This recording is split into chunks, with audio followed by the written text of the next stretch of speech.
Vamos a comentar ahora sobre los fundamentos y propuestas del origen del conocimiento humano. Mi nombre es Guillermina Sánchez López, estudiante del doctorado en Educación de la Universidad IEXPRO, para la materia de seminario de la filosofía de la investigación. Bueno, en este trabajo encontramos cosas bastante interesantes. Una de ellas, por ejemplo, es lo que plantea Nava en 2017 sobre que el determinar la fuente de los saberes o conocer la realidad representan una serie de procedimientos que en ocasiones pueden parecer contradictorios. Por su parte, Seaman en 2003 nos habla sobre el conocimiento científico, el cual él plantea que no es solo una corriente incorpórea de datos o de libros que se depositan en una estantería. Él nos propone que la ciencia es algo que las mentes humanas generan y reciben, regeneran o revisan, comunican e interpretan. De todo este proceso, nosotros sabemos que la cognición es el eslabón vital que une las dimensiones sociales con epistémicas de la ciencia. Es importante mencionar que la información de la cual vamos a platicar en este trabajo, en su mayoría ha sido obtenida del artículo El problema del origen del conocimiento humano, los supuestos filosóficos con los que se pretende resolver, escrito por José Nava Bedoya, 2017, publicado en la Revista Latinoamericana de Filosofía de la Educación. Es muy importante darnos cuenta que el conocimiento humano se establece con la relación que se obtiene entre el objeto que se quiere conocer y el sujeto que quiere conocerlo, al cual se le llama cognoscente. Antes de esta relación, ambos son seres que existen independientemente el uno del otro dentro de la realidad, ya sea concreta o abstracta. ¿Sí? Es importante considerar en esta relación que el ser humano es el único capaz de conocer y observar detenidamente el objeto material o inmaterial que quiere conocer. Y es en ese momento cuando se convierte en sujeto. Entonces, esta relación es muy importante, pero ¿cómo podemos resolver los problemas del conocimiento? Bueno, acá tenemos varios planteamientos muy interesantes. Por ejemplo, Bernaus en 2011 nos indica que el conocimiento es un acto espontáneo. Esto podemos verlo reflejado al interior de las aulas en el desarrollo del niño y cómo va dándose este conocimiento en él con base a su contexto social, económico, moral, académico, etc. El ser humano cuenta con dos grandes cualidades para establecer conocimiento: la razón y los sentidos. Estas dos cualidades nos permiten relacionarnos con el mundo exterior. Polo en 2006 nos establece muy acertadamente que el conocimiento es el proceso por el cual el individuo se relaciona en términos lógicos con el objeto que quiere conocer. Esto, si nos damos cuenta, bueno, pues ya nos da una certeza, una unión de cómo se vaya dando esta relación de la que hablábamos hace un momento entre el objeto que se quiere conocer y el sujeto que quiere conocerlo. Por tanto, el problema del origen del conocimiento se ha intentado resolver desde diferentes enfoques. Unos consideran que el conocimiento se origina en los sentidos, el empirismo. Otros, como Descartes en 1982, cree que el conocimiento surge de la razón, a lo cual se le llama racionalismo. En tanto que en la elaboración de los saberes confluyen tanto la razón como los sentidos, ya que, como lo plantea Aristóteles, primero sentimos apreciamos y luego pensamos, o tal vez como lo plantea Kant en 1966, primero pensamos y luego sentimos. Estas afirmaciones son muy interesantes y que nos invitan a razonar, a pensar y a tratar de establecer qué sería para nosotros lo primero. ¿Establecemos conocimiento con base en nuestros sentidos o con base a nuestra razón?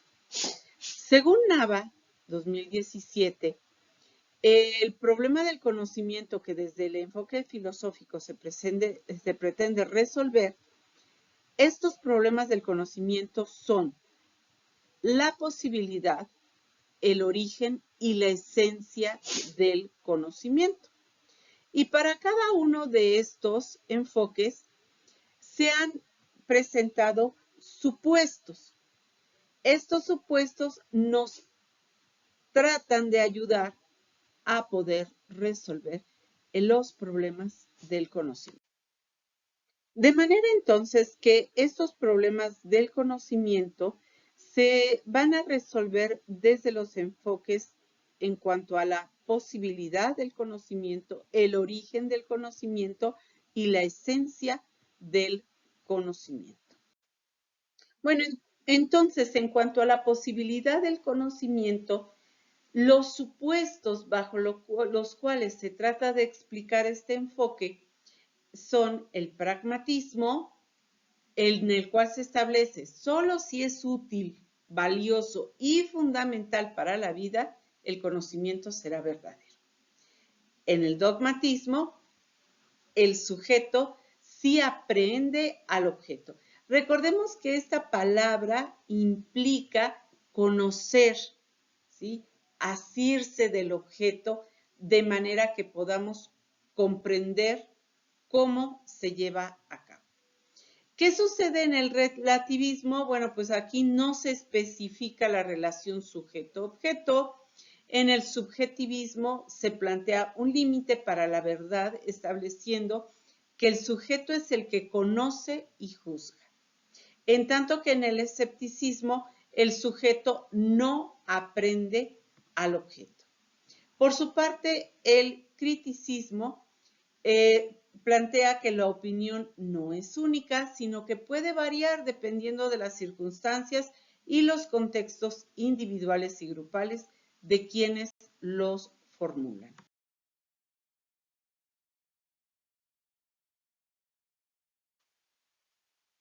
Si nosotros queremos resolver el problema del origen del conocimiento con los sentidos, esto va a impedir que se concluya objetivamente, debido a la diferencia que podemos tener en la forma de sentir y pensar todos los seres humanos, ¿sí? De manera que el objeto existe con independencia del sujeto cognoscente, esto debido a que impacta los sentidos. Recibimos impresiones simples que al unirse nos dan los conceptos. Esto fue afirmado por Bloch en 1994, citado por Nava 2017. Entonces es muy importante determinar el problema del origen del conocimiento. ¿De verdad será por los sentidos? Tal vez tendríamos, como se plantea, un caos si nosotros establecemos el conocimiento a partir de los sentidos. Bueno, en cuanto a la esencia del conocimiento, tenemos los siguientes supuestos. En primer lugar, debemos hablar entre la relación que hay con el sujeto y el objeto. Los supuestos establecen si el objeto determina al sujeto o si el sujeto determina al objeto. Estos supuestos serían el objetivismo y el subjetivismo. Como segundo punto, tendríamos que hablar sobre la existencia de la realidad. Esta existencia de la realidad la vamos a explicar mediante los supuestos del realismo, idealismo y fenomenalismo, los cuales suponen la existencia o no de objetos ideales y reales que permiten establecer el conocimiento. En cuanto a la composición de la realidad, se establece con base en el dualismo, monismo y pluralismo, los cuales relacionan y redefinen el pensamiento, el ser, el sujeto y el objeto, tratando de resolver preguntas importantes como si la realidad existe, si es posible pensar más allá de nuestros propios pensamientos. Aquí es importante recordar que Santo Tomás de Aquino planteaba que recibimos imágenes sensibles de las cosas y que después nuestro intelecto sacaba de ellas sensaciones que la razón recibe y juzga.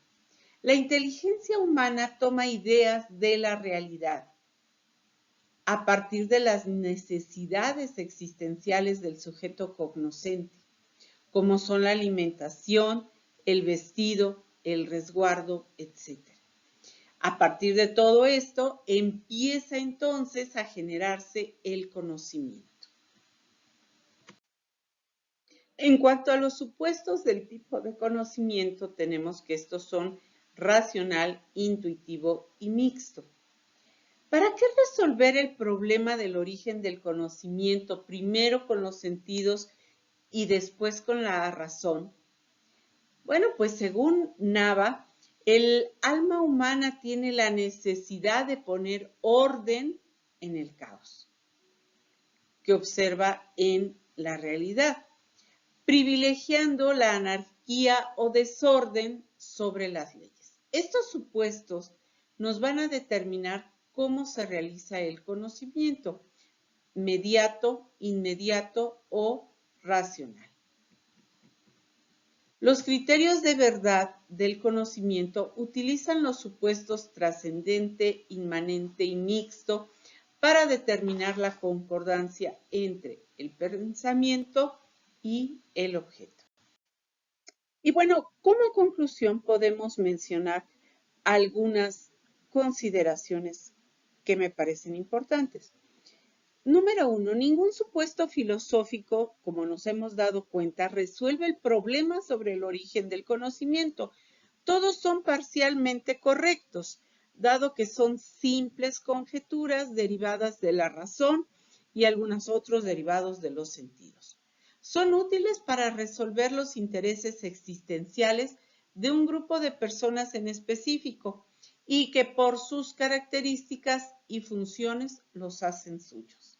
Entonces, si nosotros tratamos de resolver este problema del conocimiento por los sentidos o por la razón, bueno, pues dependiendo del contexto pudiéramos decir que es lo correcto.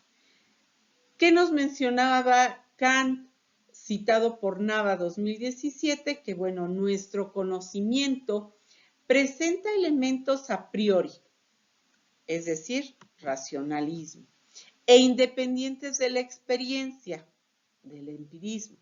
No son contenidos, conocimientos, sino formas del conocimiento.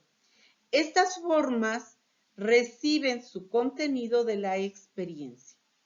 Los conceptos sin las intuiciones son vacíos. Las intuiciones sin los conceptos son ciegos. El factor a priori no procede de la experiencia, sino del pensamiento, de la razón. Aquí podemos nosotros darnos cuenta cómo exactamente Kant nos está hablando sobre estas situaciones de lo explico primero por la razón, lo explico primero por los sentidos. Entonces, llegamos entonces a la conclusión, como dice, que los conceptos sin las intuiciones son vacíos. Las intuiciones sin los conceptos son ciegos. Entonces, ambos necesitan de los dos, de su relación mutua, para poder establecer el origen del problema del conocimiento. De manera que si se quiere ordenar la realidad, se argumentarán con razones.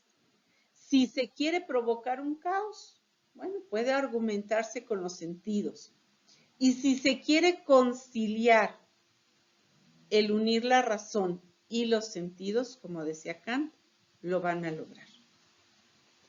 Dependiendo de la finalidad, puede utilizarse la razón o los sentidos para resolver el problema del conocimiento.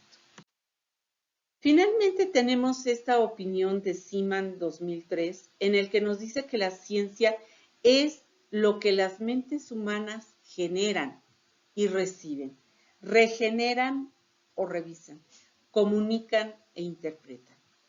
Para lograr un mejor entendimiento de nuestro entorno, la ciencia se clasifica con base en las ciencias fácticas, es decir, las que parten de los hechos, que son las naturales, sociales, y las técnicas, y según la logística, matemática o ciencias formales, que son las que estudian las propiedades de los números o las relaciones cuantitativas de las cosas. De manera que, según las ciencias naturales o fácticas, se clasifican estas en ciencias físicas, ciencias químicas, ciencias biológicas, ciencia geográfica. Por el otro lado, según la logística de las ciencias formales, ahí las vamos a clasificar en logística y ciencia matemática. Es decir, las ciencias fácticas estudian entes concretos y las ciencias formales, entes ideales. Esto nos lo dice Luna 2017. Y debemos recordar, finalmente, que todo conocimiento científico lo es siempre y cuando sea comprobable. Agradezco muchísimo su atención. Y bueno, pues aquí están algunas de las referencias que utilizaré para el presente trabajo. Muchísimas gracias.